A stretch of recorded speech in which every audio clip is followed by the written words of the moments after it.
भक्तों, इतनी बात सुन करके कहा है महाराज परीक्षित ने, हे पृथ्वी तुम कहीं नहीं जाओगी, तुम यहीं रहोगी। अगर तुम चली गई तो ये संसार कहां जाएगा। आगे बढ़ करके जिस समय बैल से पूछा भैया तुम कौन हो, तो बैल ने बताया है कि महाराज मैं भी बैल नहीं हूं। क्यों? तो बोला है वो बैल कि महाराज मैं भी बैल नहीं हूं, मैं भी धर्म हूं, मैं वही धर्म हूं जो त्रेता युग में और सतयुग में था। महाराज हमारे पीछे ये काला कलयुगा चांडाल ये कोई और नहीं है, ये कलयुग है। इसने अत्याचार इतना मचा रखा है कि मैं परेशान हो गया हूँ। जानते हो महाराज, सतयुग में मेरे 20 पैर थे, मैं तीनों लोकों में भ्रमण करता था। और महाराज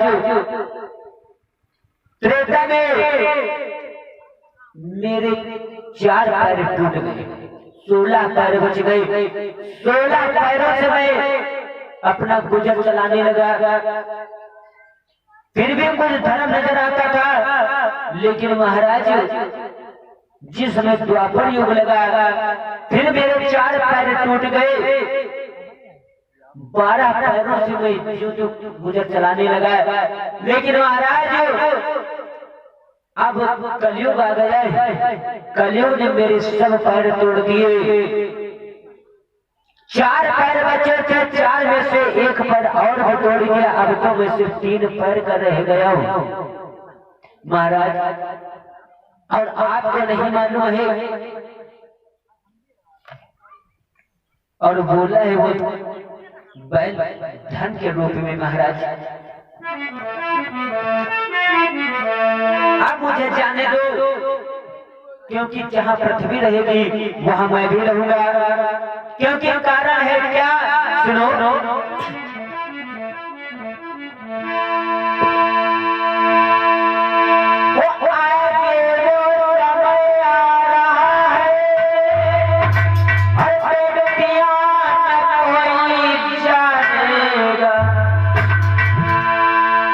बोला है वो धर्म कि महाराज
न कोई जानेगा, बनाएगी पाखंडों की और धन न कोई मानेगा।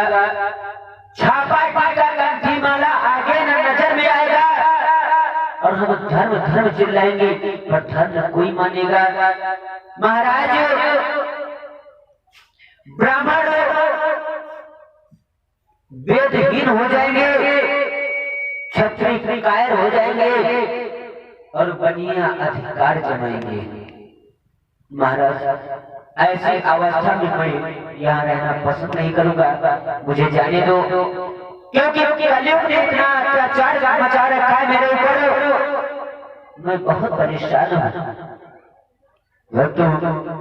परीक्षित ने कहा कि हे धर्म तुम कहीं नहीं जाओगे और तुम्हें कलयुग जो कलयुग सावधान हो जाओ। अरे तुमने क्या सोचा कि पाठ का जमाना चला गया है, पाठ का जमाना चला गया है, लेकिन पाठ के जमाने का उनके वंश में अभी पौधा मौजूद है। जब तक ये परीक्षित जीवित है तब तक तुम किसी के ऊपर अत्याचार नहीं कर सकते हो और तुम यहाँ से चले जाओ। जिस समय कहा है कि तुम यहाँ से चले जाओ तो कलयुग ने कहा महाराज मेरा समय आया है, तो अब मैं अपना समय व्यतीत करूंगा, मैं कहीं नहीं जाऊंगा। और महाराज आप मुझे भेजना क्यों चाहते हो?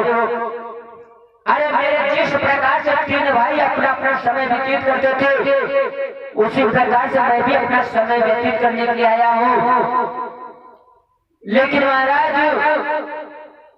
अगर आप कहते हो कि मैं बहुत बड़ा अत्याचार करता हूँ, तो महाराज मैं अत्याचार नहीं करूंगा।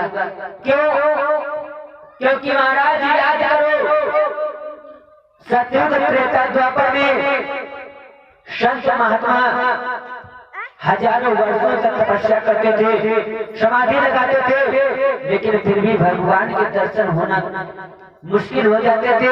महाराज उनके समय में अच्छाइयां थी, लेकिन मेरे समय में अच्छाइयां भी हैं, बुराइयां भी हैं। मेरे जमाने में क्या है कि कुछ भी करने की आवश्यकता नहीं है, चाहे कितना भी पाप करो, लेकिन अगर दो बार आपने भगवान का नाम ले लिया, राम राम मुख से कह दिया, तो आपका बेड़ा पार हो जाता है।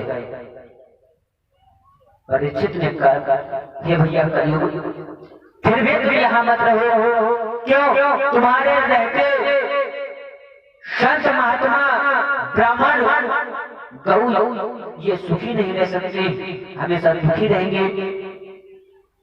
तो कलयुग ने कहा महाराज मुझे जगह बता दो। तो जिस जगह मांगी है तो कहा है परीक्षित ने सुनो,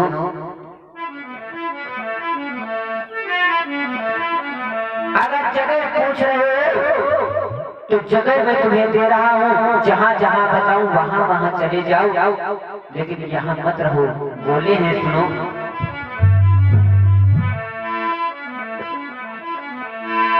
तुम सीधे वहीं चले जाओ जहाँ गुरु का मान न हो, तुम सीधे वहीं चले जाओ जहाँ पर पैसाएं रहती हो।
ये करियो, जाओ जहाँ पर जुआरी रहते हो वहाँ चले जाओ, जहाँ वैश्याएं रहती हो वहाँ चले जाओ, जहाँ गुरु का मान ना होता हो, माता पिता का सम्मान ना होता हो वहाँ चले जाओ और तुम स्वर्ण में निवास करो। और बताया है कलयुग, चिंता मत करो। तुम ये सोच रहे होंगे कि हमें तो बुराइयां ही हर जगह मिली, जहाँ बुराइयां हो वहीं पर निवास मिला है। जाओ एक जगह और तुम्हें दे रहा हूँ। परीक्षित महाराज, एक बहुत सुंदर सा स्थान जानते हो राजा परीक्षित ने कौन सा दिया है? कि जहाँ भगवान की कथा हो रही हो, हाँ, जहाँ भगवान की कथा हो रही हो वहाँ पर भी निवास बनाओ, लेकिन हर जगह पर नहीं। जानते हो कहाँ? जब व्यास जी भगवान नाम संकीर्तन कहे भक्तों से कैसा करो, 2 बार भगवान नाम संकीर्तन बोल लो। तो जो भक्त भगवान नाम संकीर्तन बोले उनपे तुम्हारा कोई असर नहीं बैठेगा, और जो भगवान नाम संकीर्तन ना बोले उनकी जिह्वा पे निवास करो। जेका जीभ का जीभ पर रहो जाए, राम का नाम निकल ही नहीं। इसीलिए कलयुग का जो निवास है हटाने के लिए और 2 बार भगवान नाम संकीर्तन हो जाए, उसके बाद आगे की कथा।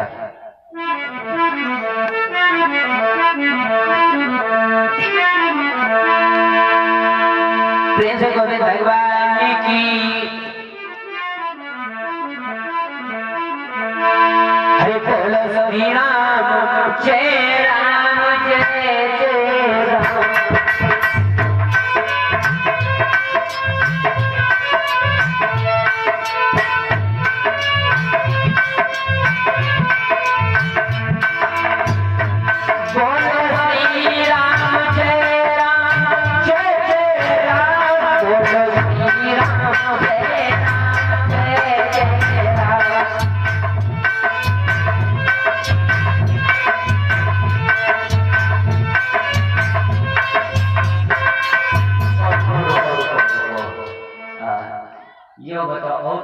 ठीक है, हमारे दादा लोग नहीं बोल रहे हैं, ऐसा तो नहीं ना कहूँ है कि हमारे दादा लोगों ने कहा को नाम श्री राम हो।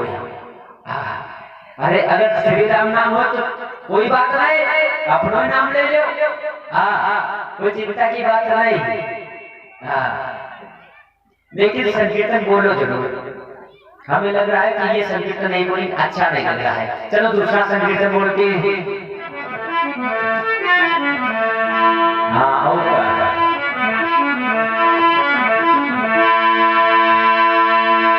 हरे गोपाल तुम्हारी जय हो।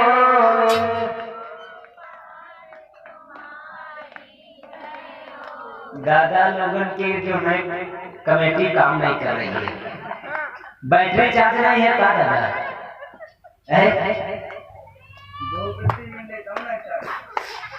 नहीं हमें लग रहा है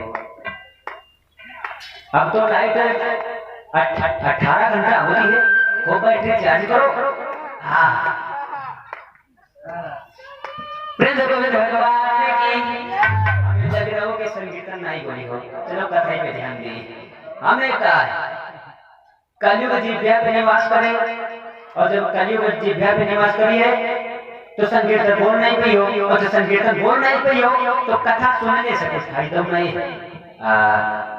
प्रेम से गोविंद भगवान की। एक बात और, महाराज परीक्षित ने कहा था जहां जुआ खेला जाता हो वहां निवास करो, लेकिन आजकल तो जुआ तो बहुत खेला जाती है। अब ये होली आ रही है और देखना होली में कम से कम 50% कहीं ऐसा करो चलो होली जगा ली चले। मास्टर साहब होली तो तुमको नहीं जगाओगे, नहीं जगाओगे। लेकिन एक बात और बताए, ये ताश के पत्ते जो होते हैं बताया गया है कि 52 पत्ते होते हैं इसमें, लेकिन हर पत्ते में देवताओं का देवियों का वास बताया गया है। जो लोग ताश के पत्ते खेलते हैं वो देवताओं का अपमान करते हैं। कैसे? हम आपको सुना रहे हैं, बता रहे हैं, ध्यान दो। लिखा है किसी कवि ने क्या,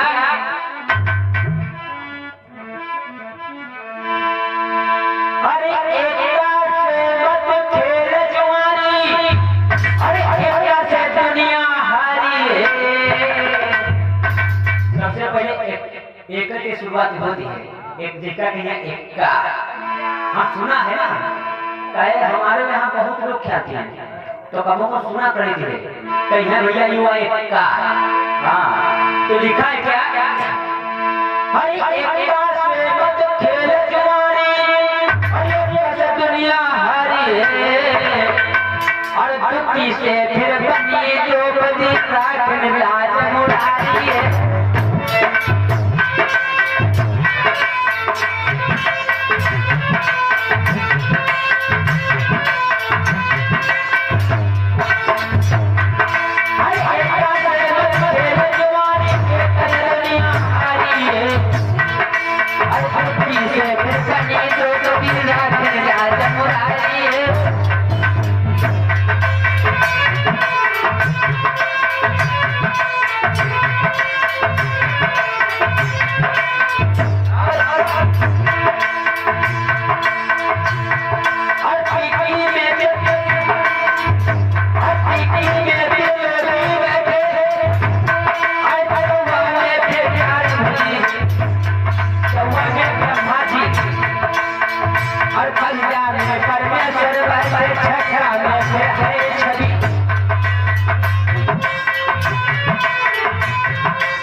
बताया गया एकता में, एकता से दुनिया हरी, दुखी में द्रौपदी, तिक्की में त्रिलोकी, चौवा में ब्रह्मा जी, पंजा में परमेश्वर और छक्का में छबीले महाराज और सत्ता में सात ऋषि, अट्ठा में अठभुजी भवानी दुर्गा जी और नहिला में नारायण, दहिला में दामोदर महाराज। और ये बताओ के आगे कौन गिनती है?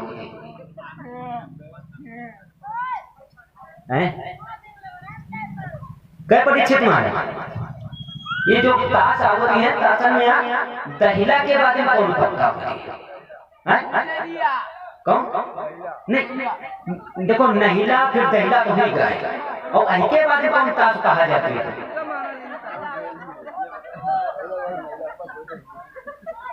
कह दादा, दहिला के बाद में कौन ताश वो आवत है का कहा जाता है? गुल्ला। जय हो दादाजी, हम कहा तो बहुत ख्याल दिए, हम ध्यान के। हाँ तो ध्यान दे, लिखा है क्या, गुल्ला है। तो गुल्ला में क्या लिखा है सुनो, अरे गुल्ला कैसे बुलाने करो, अरे बादशाह की रानी है, अरे बादशाह मथुरा का राजा मदन मदन मुरारी है।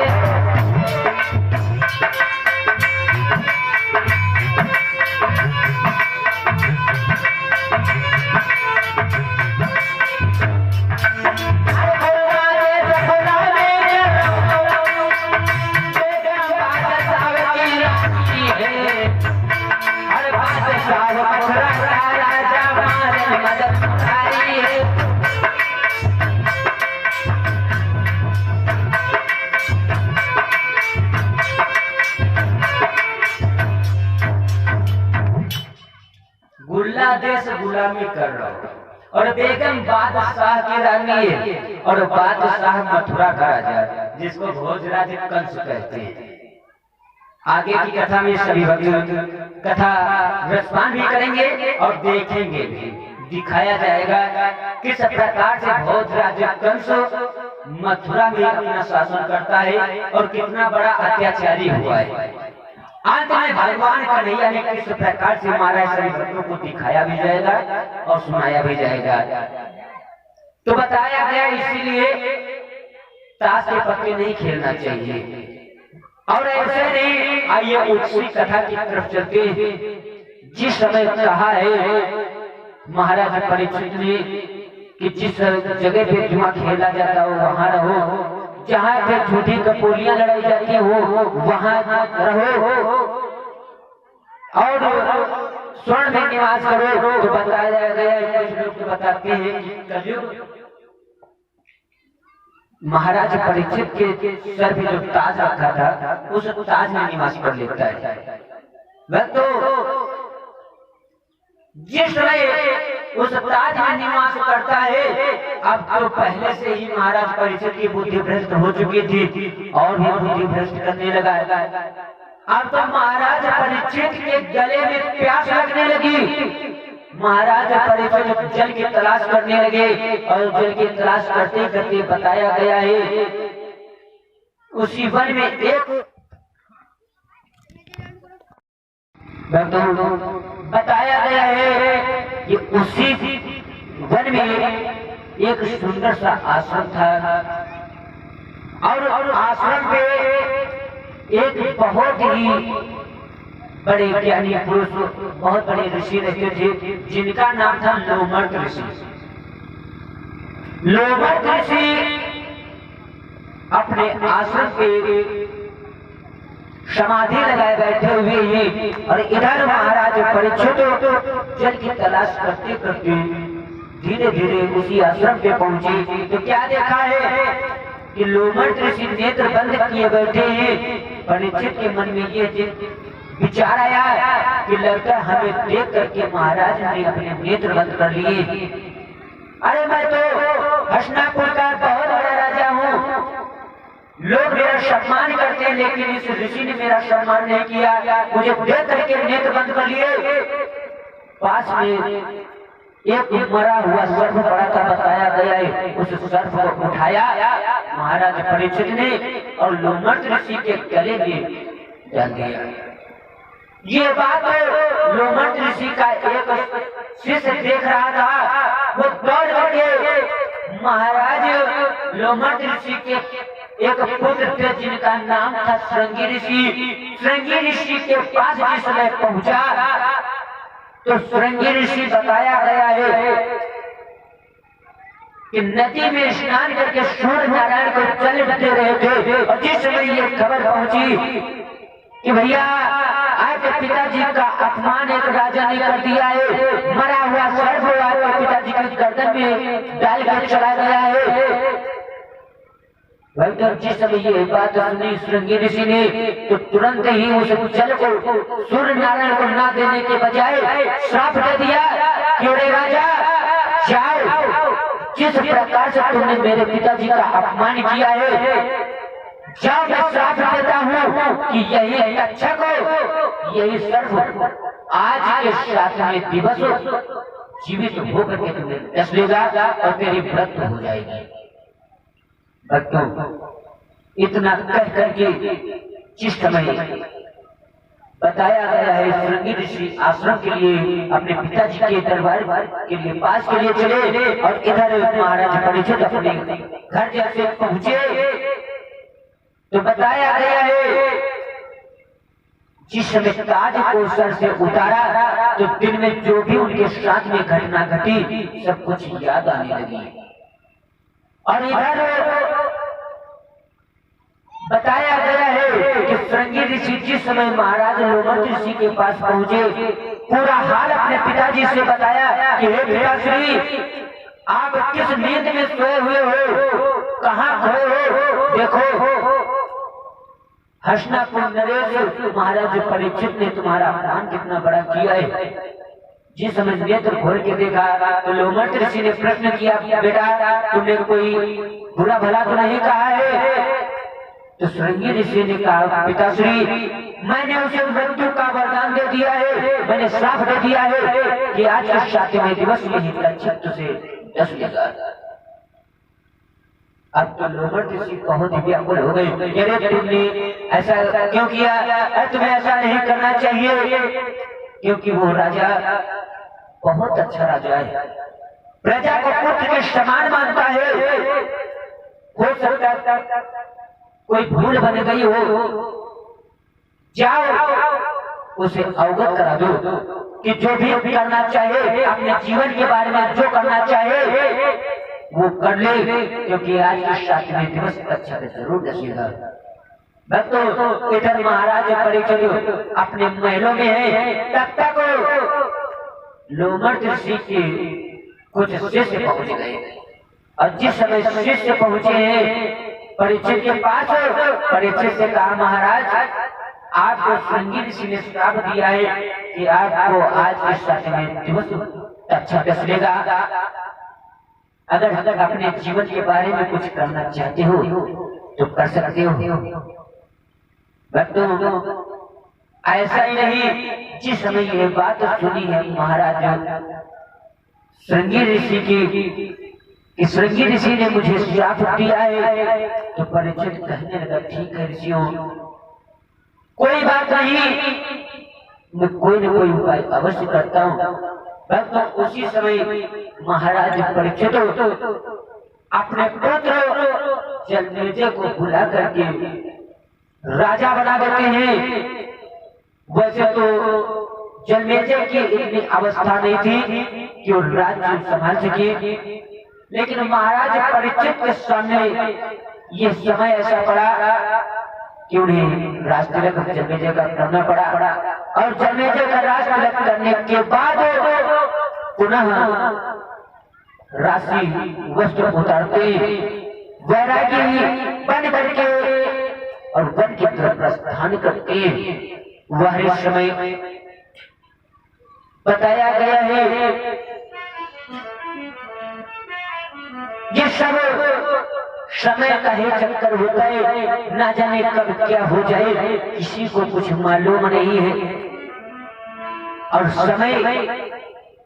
समय किसी का गुलाम नहीं होता है, और लिखा भी किया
क्या हो जाता है, ध्यान देंगे। राजा दशरथ के पुत्र थे,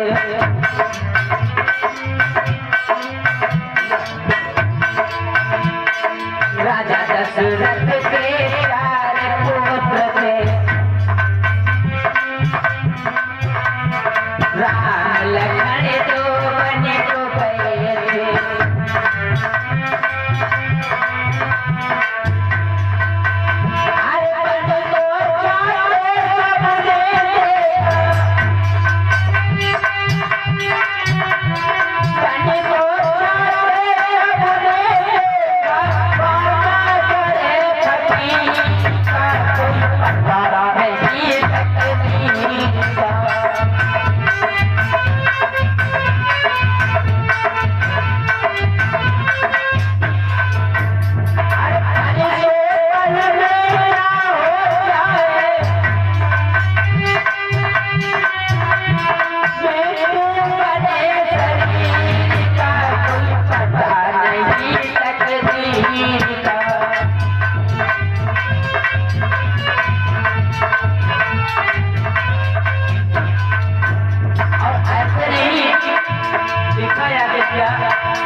क्या होता है किसी को कुछ मालूम नहीं होता है।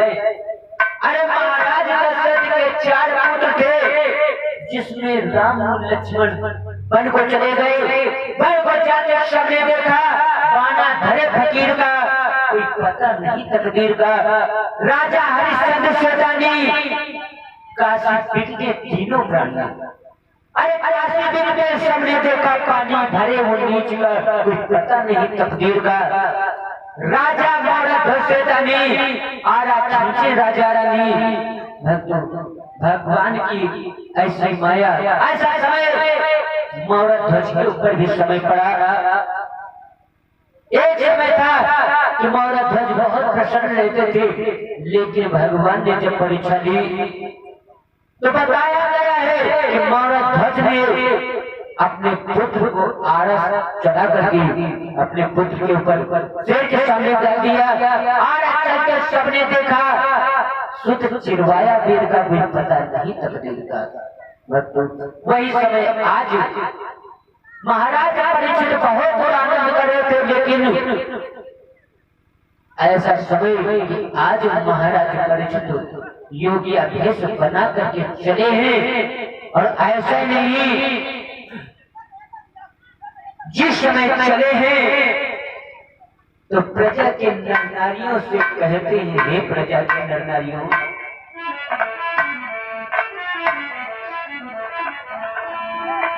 आज तक हमने तुम्हारे साथ जो भी कुछ अच्छा और बुरा किया है, आज मैं तुम सबसे क्षमा याचना करता हूँ। अगर हमसे कोई गलती बन गई हो तो मुझे माफ करना। लेकिन बोले हैं कि हे प्रजा के नर नारियों, अरे आगो प्रणाम, अरे आगो प्रणाम, अरे राजधानी आगो प्रणाम।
प्रजा के नर नारियों से क्षमा याचना करते हुए जिस समय आगे बढ़े तो बताया गया है कि प्रजा के सभी लोग महाराज परीक्षित के पास आकर के घेर लेते हैं। महाराज आप कहाँ जा रहे हो? अरे आप तो हमें छोड़ करके कहाँ जा रहे हो? आपके बिना ये प्रजा के सभी नर नारी कैसे जीवित रहेंगे? क्या करेंगे? कहाँ जाएंगे? महाराज मुझे छोड़ के मत जाओ, मैं भी तुम्हारे साथ चलूंगा। तो उसी समय कहने लगे हैं महाराज परीक्षित कि हे प्रजा के लोगों,